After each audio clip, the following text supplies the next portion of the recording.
traumarnos, hay que manejarlos adecuadamente. Ya, amén. Siguiente, dame por eso. Con algunos, bueno, con dos grupos y he trabajado con el principio activo. Con otro grupo, creo que me falta todavía trabajar un poco. Pero ¿qué es principio activo? El principio activo es la sustancia química que produce el efecto terapéutico. ¿Sí? Con la gente de práctica que me falta reforzar, yo voy a hacer con un ejercicio de reforzamiento. Ahora, ¿por qué hablar del principio activo? Porque todo fármaco siempre tiene principio activo más, dame el siguiente amor, más excipiente. ¿Sí? Los dos siempre vienen juntos. ¿Cuál es lo más importante? Claro, el principio activo, porque es el que va a producir el efecto terapéutico en nuestro paciente. Pero el principio activo, ¿qué es? Es un conjunto de sustancias que acompañan al principio activo y que facilitan o que favorecen la administración en algunas situaciones y o la absorción del producto. ¿Sí? Un ejemplo. Dice favorece la administración. Bueno, el típico ejemplo es el de, a ver, les voy a contar un poco de mi historia. Cuando yo iba creciendo, mi mamá, en mi época no había ni lidocaína, imagínense. Y yo me he enfermado de todo lo que puedan imaginarse, de todo. Así que visitaba el hospital muy frecuentemente. Y no sé si por ahí fue que me gustó ser en un futuro médico, no sé. Pero todo el tiempo iba a los hospitales pediátricos con una serie de problemas y complicaciones. Mi pobre mamá se quería volver loca. Entonces, mi mamá, para que yo no me enferme muy frecuentemente, me daba aceite de hígado de bacalao. Porque ustedes saben que Bolivia, al ser un país mediterráneo, no comemos peces de mar, por ejemplo, o alimentos de mar, porque si los hay son muy caros. Y lo que comemos eventualmente son peces de río. Y en el pez de río no hay la cantidad a veces de ciertos elementos como hay en los peces de mar. Entonces, en las farmacias había pues el famoso aceite de hígado de bacalao, que ahora tiene el nombre, por ejemplo, de emulsión de Scott. En mi época era emulsión de Scott sin excipiente, solo era principio activo. Horrible. Mi mamá decía, ¡abra la boca! Abría la boca, vaciaba en una cuchara un líquido blanco así lechoso y tenía un sabor a rayos con centellas y me quería morir. Y mi mamá me obligaba a tomar el aire que no tomen, ¿ves? Chas en la colita. Así que ni modo tenía que tomar. Hoy por hoy la procuro a mi hija también, pero ya no con ese producto que era un desastre. Ahora, gracias a Dios, la condición de que tiene el mismo principio activo, pero que gracias a Dios tiene altos excipientes que le cambian el color, el sabor y demás, y que ya no hay un rechazo, nos favorece la administración. Pero en algunas circunstancias, algunos de los excipientes favorecen la absorción. En este caso, por ejemplo, de este compuesto que da en la televisión. Dice, muestran un sujeto que se cae, y dice un proceso inflamatorio, ¿no? Y dice, Golpex es la solución, ¿no? Y cuando tú te fijas, es diclofenaco, pero es diclofenaco en gel, por lo tanto es transparente. Cuando te aplicas a la zona lesionada, se absorbe inmediatamente, porque el excipiente es agua y obviamente eso favorece la absorción del producto. Entonces, dependiendo del compuesto, hoy por hoy los excipientes son muchos, pero los excipientes sirven para algo. Sirven para favorecer que el principio activo sea mejor tolerado por el sujeto, favoreciendo la administración y o también la absorción. Muy bien. Hay algo que nosotros tenemos que ir trabajando en cuanto a esta palabra que se llama placebo. Dos palabras son importantes. Una cosa es fármaco y otra cosa es placebo. ¿Qué es el fármaco? ¿Sí? ¿Ustedes recuerdan fármaco?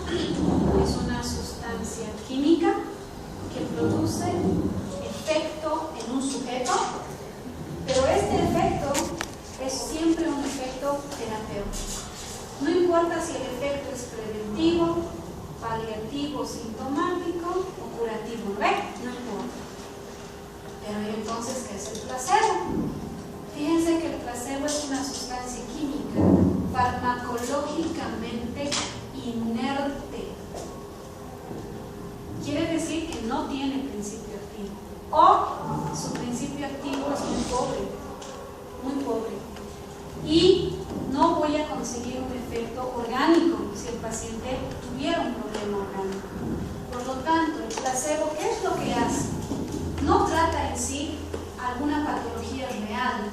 Lo que trata, por favor, es de tipo subjetivo al paciente.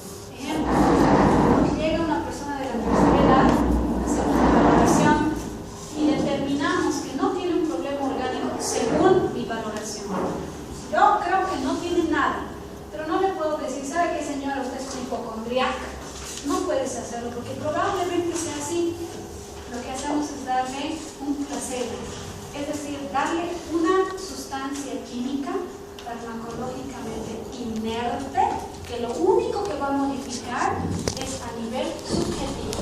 Señora, no sabe este medicamento, wow, es el último que ha llegado al mercado, no sabes, fabuloso. Sí, doctorita, sí, señora. ¿Va a empezar a tomar el día de hoy? Le espero en 2 días, salvo que hubiera algún problema. ¿Le parece? Sí, doctorita. ¿Tú le das? La paciente vuelve a los 2 días. ¿Cómo le ha ido, señora? Cuénteme. ¡Ay, una maravilla lo que usted me ha dado! No sabe, fabuloso. Placebo. No es que le estamos mintiendo al paciente, le estamos manejando psicológicamente, estoy manipulando el sistema límbico. Muchos de nuestros pacientes acuden donde nosotros, a veces no por el compuesto farmacológico, sino por lo que tú haces por esos pacientes. Hay pacientes que solo quieren hablar, y aunque usted no crea, el hecho de escucharlos con respeto hace que ese paciente tenga confianza para con usted. Lo primero que se necesita para que el tratamiento sea bueno es que usted genere confianza y que el paciente le crea. Porque si un paciente no se siente conforme con un médico, las cosas no salen bien. El primero que tiene que sentirse cómodo es el paciente, para saber si va a trabajar con usted o va a escoger otro profesional. Y depende de qué, de tu carisma, de tu encanto. Algunos tenemos más encantos con niños, algunos tenemos más encanto con personas de la tercera edad o de nuestra misma edad, ¿verdad? Pero hay que saber manejar al paciente. ¿Por qué? Porque hay pacientes y pacientes. Los peores pacientes son los médicos, los peores. Porque yo voy donde la ginecóloga, sé mi diagnóstico probable y sé mi tratamiento probable. Y cuando la doctora me diga, mire, esto es lo que vamos a hacer, le discuto. No, pero, a ver, ¿ha visto esta otra opción? ¿Ha visto esto? ¿Por qué no es? ¿Por qué no el otro? ¿Sabe qué? ¿Quiere medicarse? Usted me dice, usted parece, eso me va a decir. Tengo que confiar en mi especialista para que dejar que el especialista me trate como paciente. Pero es bien difícil, sobre todo con un médico mayor. Usted es más joven, le llega un médico que era su docente. Y él, definitivamente, todas las de todas, va a tratar de hacer o de que usted haga lo que él quiere. Hay pacientes bien manipuladores. Usted nunca debe perder la cordura ni la educación. Da ganas de apretarse el cuello a veces. Nunca debe perder la cordura ni la educación y ser muy técnico en lo que usted hace. Y con eso usted le da en lo que tiene que hacer. Pero no es fácil, tiene que... A ver, algo así. Da ganas de matar a algunos pacientes.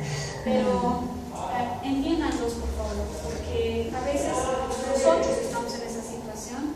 Como les digo, el médico es el peor paciente. Precisamente por el conocimiento que tiene, busca más cosas, trata de, no sé, a ver si nos marea la perdiz o como si estuviera tomando un examen, ¿no? A ver, ¿con qué le hago caer a Steve? Algo así. Y les digo, porque una vez me ha tocado a mí, en cirugía, me ha tocado un paciente un docente emérito de la universidad. Emérito quiere decir aquellas vacas sagradas que pierden el puesto cuando se mueren, ¿no? Emérito, o sea, es de por vida, porque obviamente, así, ¿no? Así. En mi época había muchos docentes varones, casi 95% de mis docentes han sido varones. En Bolivia mucho machismo. Entonces, cuando nosotros llegamos al prefacultativo, a los cursos iniciales, decía, ¿a qué han venido las mujeres? A buscar marido.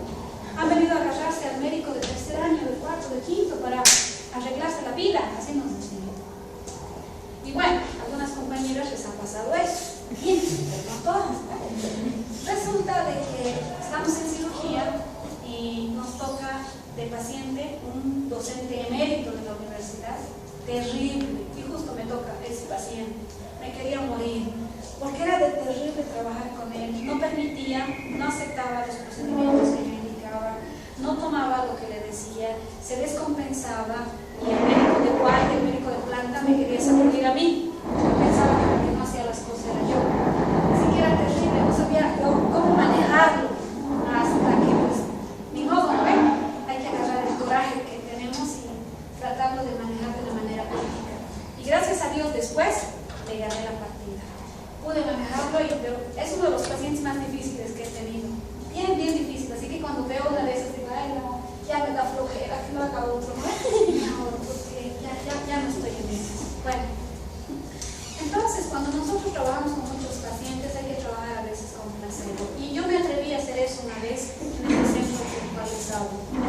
Resulta que yo he trabajado con pacientes de diferentes edades, con síndrome de Down, parálisis cerebral, discapacidad física múltiple, de diferentes circunstancias.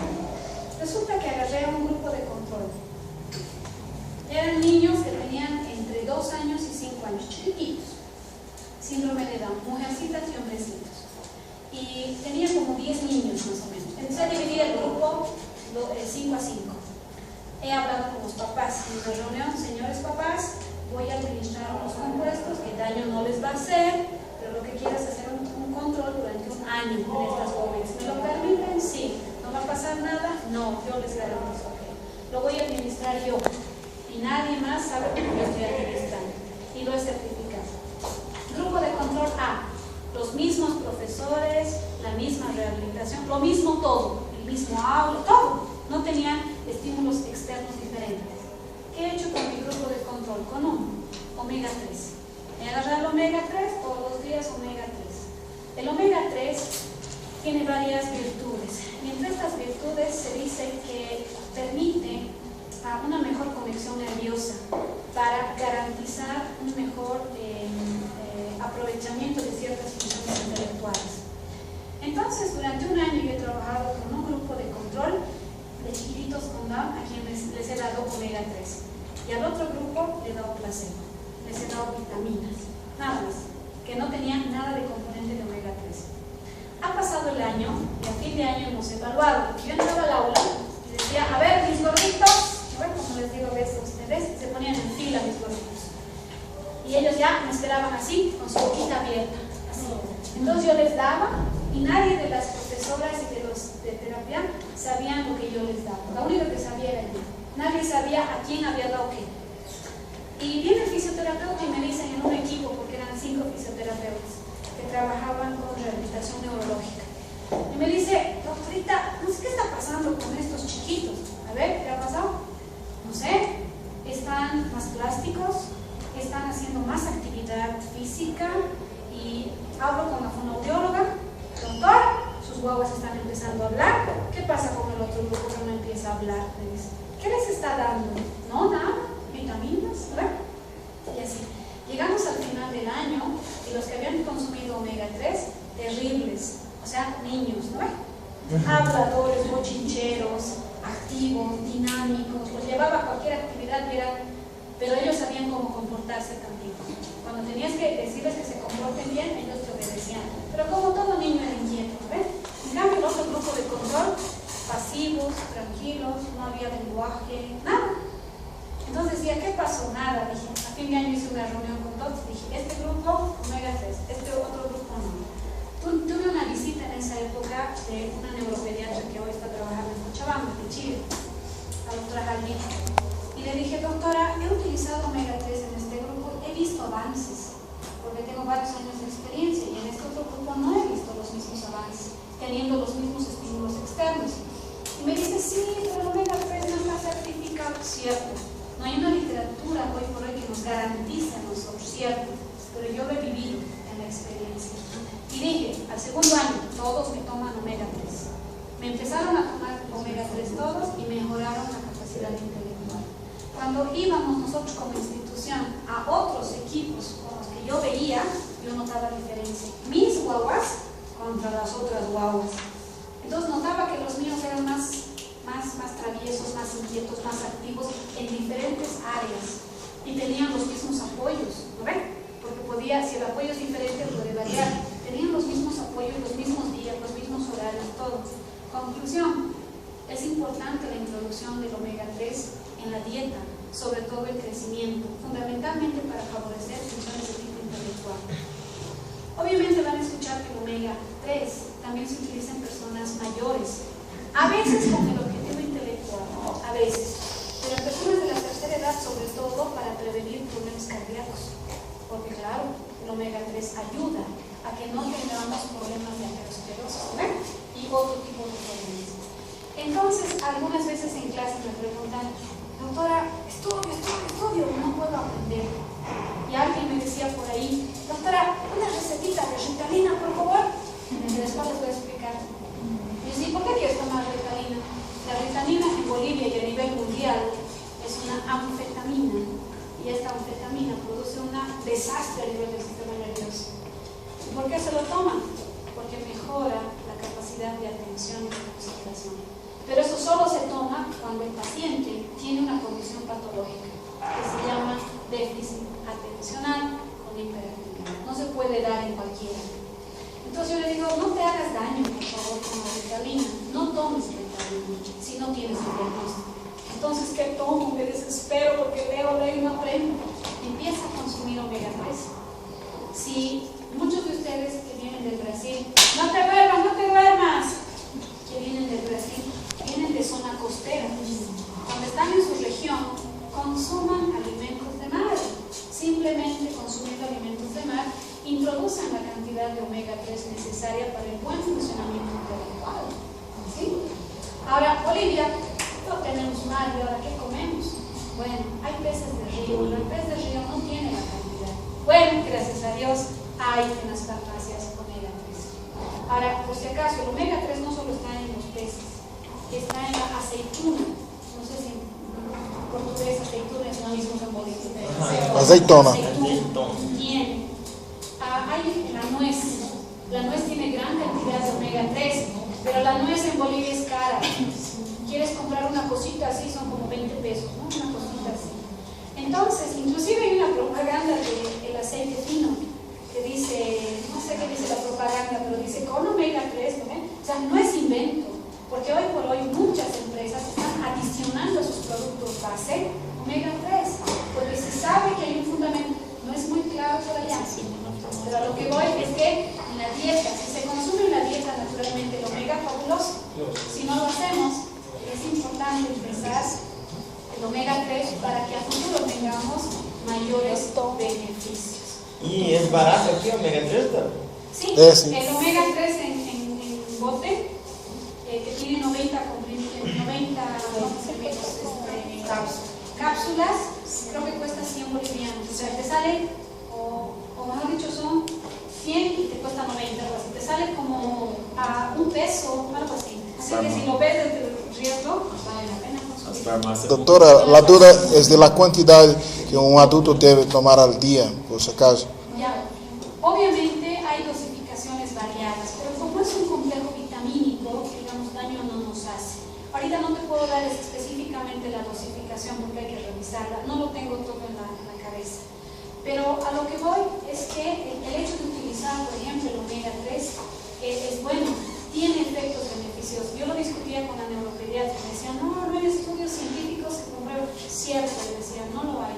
Hay indicios de ciertas cosas, pero yo personalmente durante 3 años que he trabajado con esto, yo he visto mejora en mis pacientes chiquitos. Y cuando estos han ido creciendo, la evolución y la recuperación en muchas funciones ha sido mucho mejor que en la otra población que yo ya tenía. ¿Y la contraindicación, doctora, de esto? ¿Hay? No podemos utilizarlo de manera permanente. Y sí, bueno, no es una contraindicación, pero yo tenía una paciente adulta que me decía, doctora, necesito algo para mejorar mi atención y concentración. Y después de un mes, ella vuelve y me dice, doctora, le cuento que su pastilla me ha hecho bien. He mejorado las cosas que yo quería mejorar, ¿Qué? Anticonceptivo. No, está mal, le digo, no incide a nivel hormonal. No, y se ríe. Me la está charlando, ¿no? O sea, ¿qué quiere decir la sonrisa? No, doctora, dice que cuando uno consume el producto, tiene eructos, olor a pescado. Entonces mi esposo no se quería acercar cuando yo estaba consultando a ese. Otra cosita más, doctora. No conozco, a día de hoy, un efecto adverso que se haya descrito, porque precisamente no es muy claro. Lo bueno es que el omega 3 no es, digamos, un compuesto farmacológico desde el punto de vista que pudiera desencadenar. Puede ser que alguien pudiera tener alergia, porque cualquier sustancia es potencialidad a eso. Pero en todo lo que he usado, nunca he visto una respuesta anómala. Podría haberla, no hay nada descrito. Doctora, otra sustancia también que ya estamos hablando de lo potencial intelectual. Un doctor me había recetado ginkgo biloba con ginseng también para apoyar en los estudios. ¿Qué me ginkgo biloba con ginseng? El G2, en las farmacias hay como G2 que están los dos mezclados, ¿no? Pues. Lo que pasa es que el ginseng, eso es lo que he dicho, el ginseng fundamentalmente es un antioxidante. Hay muchos compuestos que son antioxidantes y no se olviden que todo lo que es antioxidante, vitamina E, ¿se acuerdan? Sí. Evita que la célula envejezca, porque lo que anula es la liberación de radicales libres. Entonces la asociación de muchos compuestos sí tiene efectos de repente beneficiosos, más para unos que para otros, probablemente, porque la respuesta no es a veces igual para todos, precisamente por la variabilidad. Pero sí, hay cosas que sí nos ayudan para tener una mayor concentración y de repente un mejor aprendizaje. Persona que se concentra mejor es una persona que tiene mayor tendencia a tener mejor comprensión y obviamente mejor aprendizaje. Son fundamentos, en este caso, de tipo intelectual superior, que obviamente son controlados por el cerebro, pero que requieren de ayuda. Y la ayuda que podemos hacer es una adecuada nutrición. Hoy por hoy, en Bolivia, ¿de qué se habla en las escuelas públicas, no en los colegios privados? De que las alcaldías les pagan, les dan desayuno escolar. Perfectamente correcto que les den desayuno escolar, porque hay guaguas que llegan a la escuela sin haber tomado nada. ¿Cómo pretendo que ese cerebro aprenda si de repente le falta pues todo para poder aprender? Pero si esa guagua tiene leche, tiene cosas básicas, es un cerebro con la potencialidad de poder funcionar. Recomendación, señores estudiantes, que lo mismo me ha pasado a mí. Desayunen en la mañana, aunque sea un jugo de fruta, lo que fuere. ¿Por qué? Nunca tenemos tiempo, y a lo mucho tenemos tiempo para ducharnos, vestirnos y salir volando, y no desayunamos. Peor error que cometemos. ¿Por qué? Porque entre clases, por lo menos en anatomía, los que han trabajado conmigo, siempre un semestre he tenido gente desmayada en morfológicas. Pero no era desmayada porque vio el cadáver, era porque no había tomado desayuno, había una hipoglicemia y se me caía. Tenía que parar la práctica, salir y asistir. Y luego que ya recién verificar. Tienen que desayunar como reyes, almorzar como príncipes y cenar como pobres. Si quieren tener el estudiante de medicina hace las cosas al revés. No desayuna, come lo que puede, un sándwich, pero en la noche desayuna, almuerza, cena y toma su té. Es verdad, es verdad. Dieta rica en hidratos de carbono y de repente, al pasar los años, empezamos a engordar. Y obviamente, cuando eres joven, no hay mucho problema, porque puedes nomás controlar el peso. El problema es cuando ganas edad. A mayor edad, gorditos, más difícil de bajar, muchas cosas, sobre todo para las damas. Todo lo que hagas, sigue tu grasita ahí, y a veces tenemos que ir a hacernos un tratamiento de liposucción y qué sé yo, para tratar de eliminar lo que en algún tiempito hemos podido consumir. O sea, tenemos que tratar en lo posible de tener una dieta lo más regular posible. No siempre se puede, estoy de acuerdo con ustedes. Rompan la dieta de Juan, rompanla. Quieren comer algo, coman así, pero hasta que estés satisfecho. Pero no lo hagan de una manera muy frecuente ni tan desordenada, que eso también nos va a llevar a problemas a nosotros de salud. Usted tiene que estar bien para tratar bien a su paciente. Si usted está enfermo, ¿con qué criterio, con qué voz va a decir que se tiene que hacer? Ya, dame la siguiente, corazón. Bueno, debo informar informarles que hay dos tipos de placeres. Ya sabemos lo que es un placebo, pero hay dos tipos de placeres. Aquellos llamados puros y aquellos llamados impuros. ¿Qué es un placebo puro? Bueno, es aquel que no tiene principio activo. Por eso dicen sustancia farmacológicamente inerte. ¿Sí? Quiere decir que no tiene principio activo. Ejemplo, agua. ¿Sí? Debemos consumir agua normalmente 2 litros al día, normalmente. Y si nos enfermamos, incrementar esta cantidad. ¿Sí? A veces nosotros tomamos medio vaso de agua en todo el día por nuestra función. Gorditos queridos, pobre riñoncito, pobre riñoncito. En 10 años, 15 años, ese riñón te va a pasar la factura y te vas a convertir en paciente renal. Hay que cuidar los riñoncitos, consuma agua. Y alguien me decía, doctora, yo tomo Coca-Cola 2 litros. No. Coca-Cola es Coca-Cola, agua es agua. No, porque el agua es fea, no tiene sabor. Gordos queridos, de donde yo vengo es un lugar frío. Yo no estaba acostumbrada a consumir agua tampoco, ¿sí? Pero ni modo, pues hay que consumirlo porque dicen que es bueno para el riñón, ¿no? Y cuando usted vive en un lugar cálido como Cochabamba, ¿sí? Usted se acostumbra al agua con el tiempo. Y después es una necesidad tener agua. Yo si no tomo agua me muero, me quiero secar, ¿sí? Y es parte de usted. Y cuando usted consume otro producto ya nos parece muy dulce o ya no